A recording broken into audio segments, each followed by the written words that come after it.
It was a crisp autumn evening in October when I first pulled up to the old Victorian house on Elm Street in Ravenswood, Massachusetts.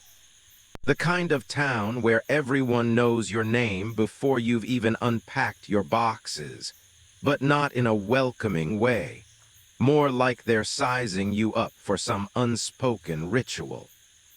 I'd moved there after my divorce, seeking a fresh start away from the chaos of Boston. The house was a steal, listed way below market value, and the realtor had glossed over the details with a nervous smile, saying it just needed a little TLC. I should have known better. Cheap houses in quiet towns always come with strings attached, or worse, chains that rattle in the night. The moving truck rumbled away as the sun dipped below the horizon, leaving me alone with stacks of cardboard boxes and that eerie silence that small towns specialize in. Ravenswood wasn't big, maybe 5,000 souls, give or take a few who might not be entirely among the living. The streets were lined with maple trees shedding their fiery leaves, and the air smelled like wood smoke and damp earth. My new home loomed tall and shadowy, its turret-like tower piercing the twilight sky like a forgotten spire. Paint peeled from the wraparound porch, and the windows stared down like empty eyes. I shook off the chill, chalking it up to fatigue from the drive. That first night, I crashed on a mattress in the living room, too exhausted to set up the bed frame. Sleep came fitfully, interrupted by the creaks and groans of an old house settling, or at least that's what I told myself. Around 3 a.m., I jolted awake to a sound that wasn't settling at all, a soft whispering like voices murmuring just beyond the walls. I sat up, heart pounding, straining to listen. It was faint, almost like wind through cracks, but there were words in it. Indistinct, but words nonetheless. "Come closer," or something like that. I got up, flicked on the lights, and checked the windows, all locked. The house was empty. Must be the neighbors, I thought, or maybe a radio left on somewhere. But deep down, I knew it wasn't. The next morning, I met Mrs. Hargrove, the elderly widow next door. She was out raking leaves in her yard, her face wrinkled like old leather, eyes sharp as tacks. "You're the new owner of 112 Elm," she said, not asking, just stating. I nodded, introducing myself as Alex Thompson. She paused, leaning on her rake. "That house has history, you know. The Whittaker family lived there for generations. Tragic what happened." I pressed her for details, but she clammed up, muttering something about not speaking ill of the dead and shuffling back inside. Great, I thought, ghosts of the past already. I spent the day unpacking, trying to make the place feel like home. The basement was a nightmare, damp, cobweb-filled, with boxes of junk left behind by the previous owners. Old furniture, dusty books, and a peculiar locked chest in the corner. I jimmied it open with a crowbar, curiosity getting the better of me. Inside were yellowed journals, faded photographs, and a tarnished locket. The photos showed a family from maybe the 1920s. A stern man, a weary-looking woman, and a young girl with wide, haunted eyes. The journals were written in looping script, detailing mundane life at first, but then, darker entries. "The whispers started again last night. They call to Emily. I fear for her soul." Emily was the girl in the photos. I shivered, slamming the chest shut, probably just old superstitions. That night the whispers returned, louder this time. I was in the kitchen making coffee when they slithered through the air vents. "Alex, come closer." My name. How the hell did they know my name? I froze, mug slipping from my hand and shattering on the floor. No one knew I was here except the realtor and Mrs. Hargrove. I searched the house top to bottom, attic, basement, every closet. Nothing. By dawn, I was a wreck, convincing myself it was paranoia from the divorce stress. But as I cleaned up the broken mug, I found a small, carved wooden doll under the table. It wasn't mine. The doll had button eyes and a stitched smile, dressed in faded calico like the girl in the photos. I tossed it in the trash, but it was back on my nightstand the next morning. Okay, that's when I started questioning my sanity. I confronted Mrs. Hargrove again. "Tell me about the Whittakers," I demanded. She sighed, inviting me in for tea. Over chamomile that tasted like regret, she spilled the beans. "Jonathan Whittaker built that house in 1890.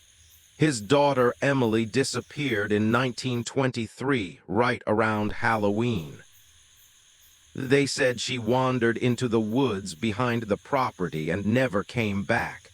But folks whispered she was taken by something unnatural. Jonathan went mad searching for her, claiming he heard her voice in the walls. He hanged himself in the attic. The wife followed soon after, poison they say. The house has been cursed ever since. Owners don't last long. Cursed. I laughed it off, but inside, doubt gnawed at me. That afternoon, I explored the woods behind the house. Thick, ancient oaks twisted like tormented souls, the ground carpeted in fallen leaves that crunched underfoot. About a quarter-mile in, I found ruins, an old stone foundation, perhaps a cabin long gone. In the center was a weathered gravestone, moss-covered and cracked. Emily Whittaker, beloved daughter, 1910-1923, lost but not forgotten. A chill wind picked up, carrying whispers on it. "Stay with me." I bolted back to the house, heart racing. That night, the doll was on my pillow and the whispers were incessant. They told stories, dark, fragmented tales of betrayal, murder, and eternal loneliness. I barely slept. The next day, I drove into town to the local library, a quaint building smelling of musty paper. The librarian, a bespectacled man named Mr. Ellis, helped me dig through archives. We found newspaper clippings.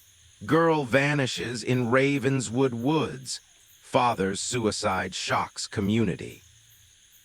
But one article stood out. A follow-up from 1924 claiming sightings of Emily's ghost, luring children into the forest. "She whispers to them," it read. "Promises games that never end." Back home, things escalated. Objects moved on their own, books flying off shelves, doors slamming shut. The locket from the chest appeared around my neck while I showered, cold against my skin. I yanked it off, but inside was a lock of hair, blonde like Emily's. The whispers evolved into pleas. "Play with me, Alex, it's so lonely here."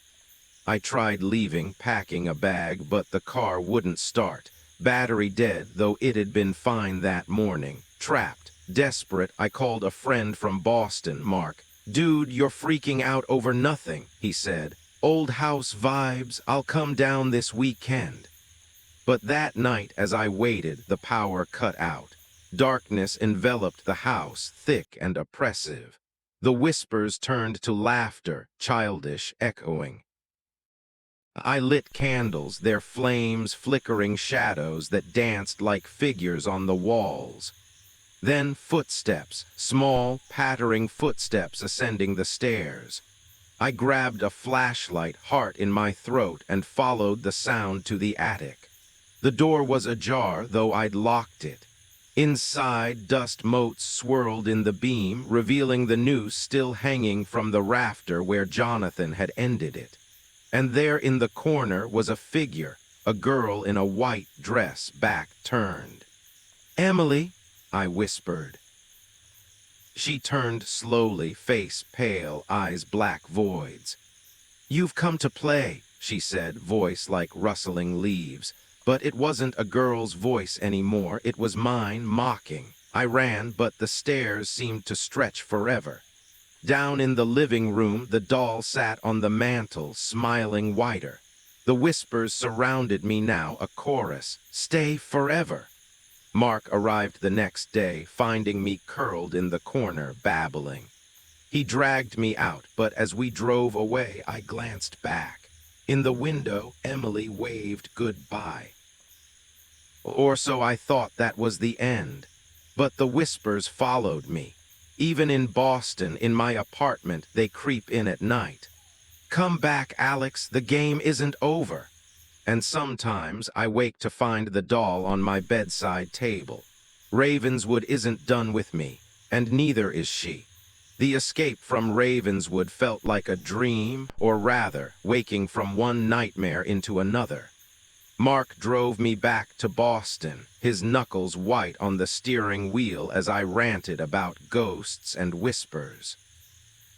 He thought it was a breakdown from the divorce, recommended a therapist. I saw Dr. Lena Hayes twice a week, spilling my guts about Emily, the doll, the house. She nodded sympathetically, prescribing pills that dulled the edges but didn't silence the voices. They were quieter now, but present like static on an old radio, waiting for the signal to clear. Months passed. I got a new job in marketing, dated casually, tried to rebuild. But the locket turned up in my sock drawer one day, the doll in my briefcase another. I burned them both, watching the flames consume the wood and metal, but the next morning ashes spelled play on my kitchen floor. I moved apartments, changed numbers, but the whispers found me. At night, they'd murmur memories not my own, Emily's life, her father's cruelty, her mother's indifference. She died in those woods, not lost, but pushed. By whom? The journals hinted at secrets. A curiosity, or maybe compulsion, drove me back. One rainy Saturday in spring, I drove to Ravenswood. The house looked the same, for sale again. Mrs. Hargrove was gone, dead, the new neighbors said, heart attack. I broke in through the back door, the lock giving easily as if expecting me. The air was heavy, dust thicker. In the basement, the chest was open, journals scattered. I read deeper. Jonathan wasn't her father, he was her uncle, hiding a family shame. Emily was born of incest, shunned, abused. She ran to the woods to escape, but he followed, strangled her to keep the secret, buried her shallowly. The mother knew, poisoned herself in guilt. Jonathan hanged in remorse. But Emily's spirit lingered, whispering truths to drive others mad. As I read, the temperature dropped, footsteps above. I ascended, finding the girl in the hallway, dress tattered, skin marbled like corpse flesh. "You know now," she said. "Join us." The walls bled shadows, hands reaching. I fought, smashing a window, leaping to the porch. Rolled my ankle, limped to the car, drove away, but in the rear view the house watched. The whispers grew louder after that. They invaded my dreams, showing visions of other victims, owners who stayed too long, driven to suicide or disappearance. I researched online, finding forums of Ravenswood hauntings.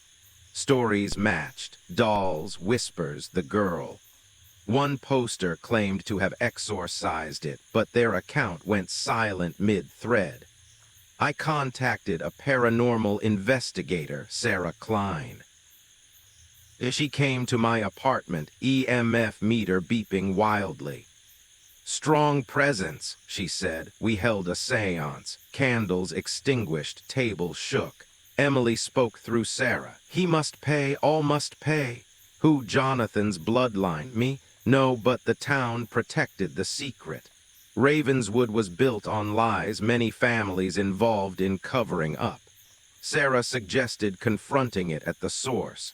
We returned together, armed with salt, sage, holy water. The woods at night were alive, branches grasping. We dug at the gravestone, unearthing bones, small, fragile. As we did, screams echoed. Emily appeared furious. "Mine!" Winds howled, Sarah thrown back. I recited a banishment prayer, scattering the bones with salt. The figure wailed, dissolving into mist, peace for a week. Then a knock at my door, a package, the doll reformed. Note inside, the game continues. From Ravenswood's mayor, it wasn't over. The town was complicit, a cult preserving the curse. Whispers now named names, living descendants.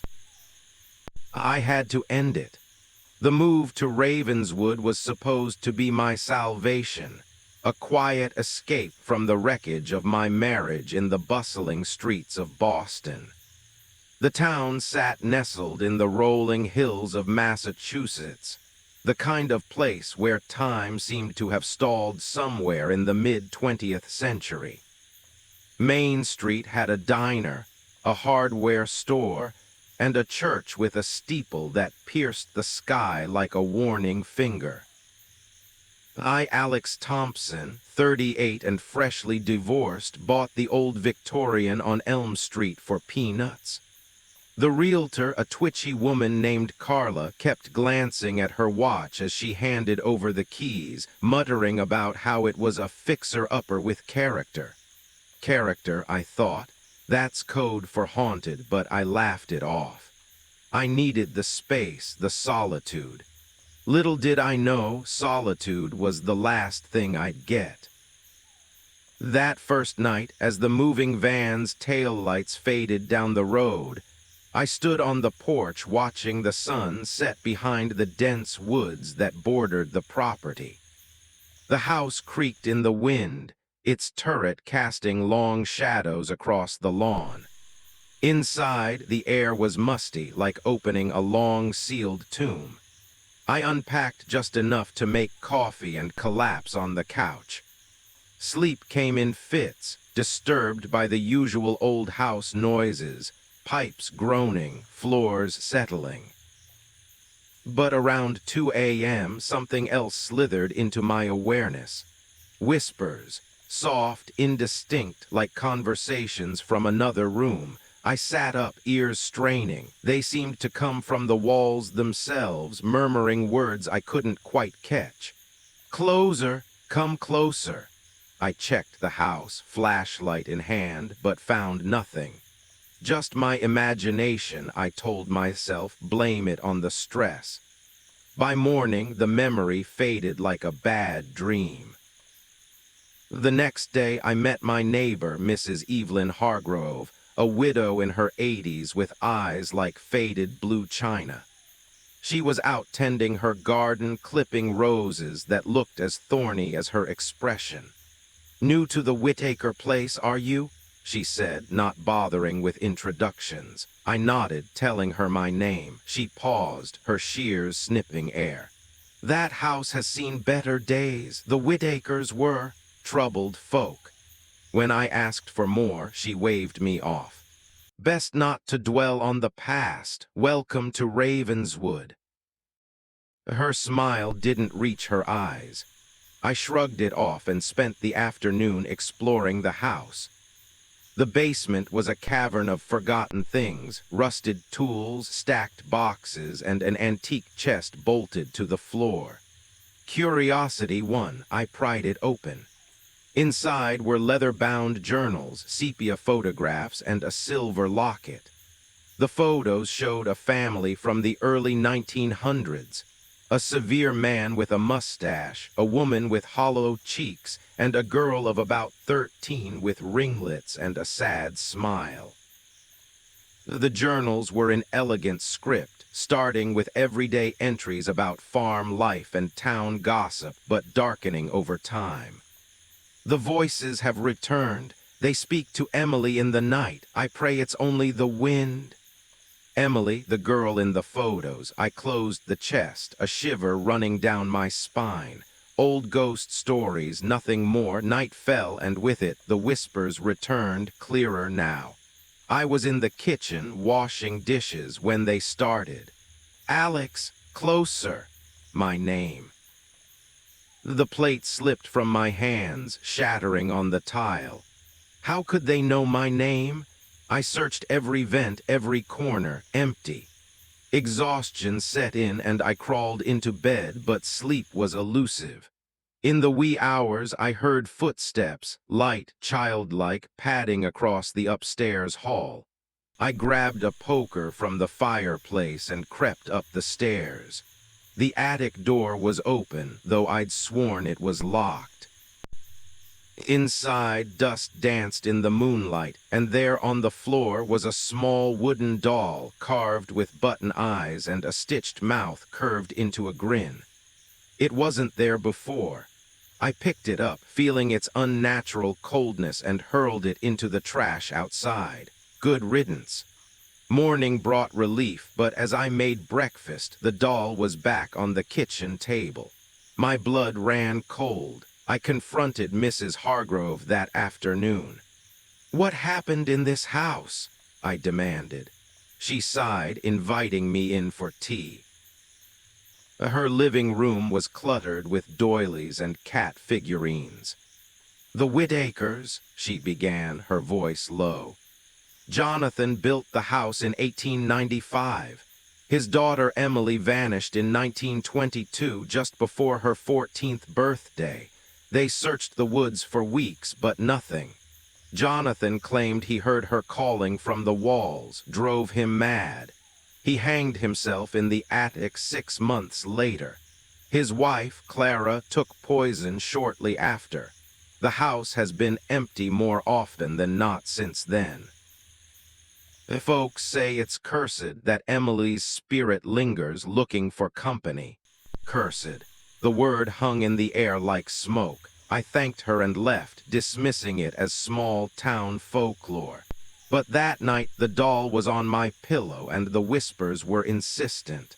"Play with me, Alex, it's so dark here." I couldn't ignore it anymore.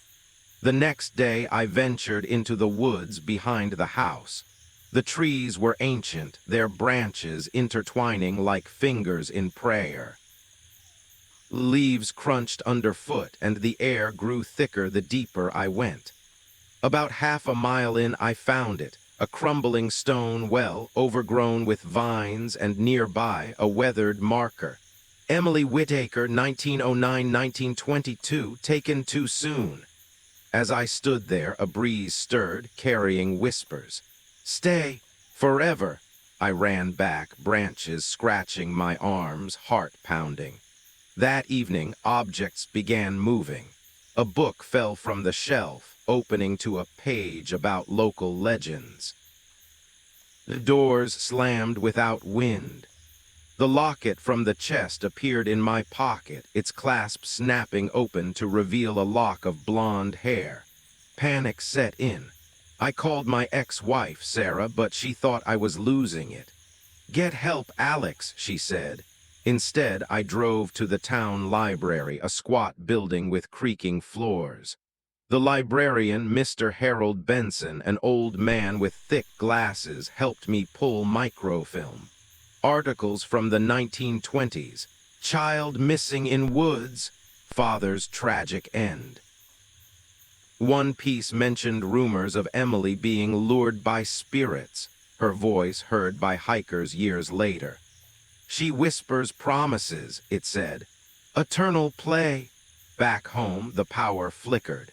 In the darkness, the footsteps returned, circling the bed. I hid under the covers like a child, but a small hand tugged at the sheet. "Look at me," the voice said. I fled the next morning, staying at a motel in the next town over. But the whispers followed, faint but persistent, in the shower drain, the TV static. The doll turned up in my suitcase. I returned to the house, determined to end it. In the attic, where Jonathan had swung, I found scratches on the beams, names, dates. "Please, help us." As night fell, she appeared, a translucent girl in a white dress, eyes dark pools. "Daddy hurt me," she whispered. "He pushed me down the well. Mommy knew." Not lost, murdered. The journals confirmed it in coded entries: Jonathan's rage, Clara's silence. Emily's ghost sought vengeance, trapping souls to share her loneliness. The town knew. Mrs. Hargrove's family was related, covering up the scandal. When I confronted her, she denied it, but her eyes betrayed fear. That night, the house came alive. Walls breathed, floors tilted. Emily's form solidified, cold fingers grasping my wrist. "Join the game," I fought, salting the doors, burning sage. But she laughed, a sound like breaking glass. I dug up the well in the woods, finding bones. As I scattered them, a scream tore through the night. The whispers stopped, or so I thought. Weeks later, back in Boston, they returned. "More to play?" The doll on my desk at work. Ravenswood's secret was deeper. A cult of descendants keeping Emily's rage alive, sacrificing outsiders to appease her. I had to go back. The drive felt eternal, rain lashing the windshield. The town looked sinister now, lights dim behind curtains. I broke into the church basement, finding records, generations of accidents linked to the house. The mayor, a Whittaker descendant, confronted me with a gun. "You shouldn't have dug." But Emily's whisper filled the room. "Him." Shadows swallowed him, his screams echoing. I burned the records, salted the well again. The girl appeared one last time.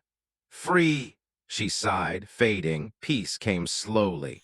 No more dolls, no whispers, but sometimes in quiet moments I wonder if the game truly ended or if I'm just waiting for the next turn.